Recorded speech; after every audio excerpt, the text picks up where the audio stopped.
4 தம்பிகளின் உள்ளம் கண்டேனே, நல்ல பாரதத்தில் 4 தம்பிகளை நானும் கண்டேனே. அது நாடகமா, இது நாடகமா, அது நாடகமா, இது நாடகமா. இங்கு நான் காணும் வேஷங்கள் கொஞ்சம் அல்லவே, நான் இது போன்ற வேஷத்தில் வந்ததில்லையே.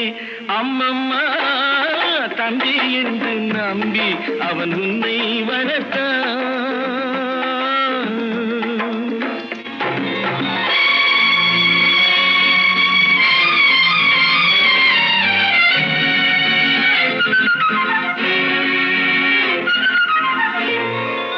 தங்கை எனும் இளைய கன்று தாய் வீடு வந்ததென்று என்னுடைய நாடகத்தில்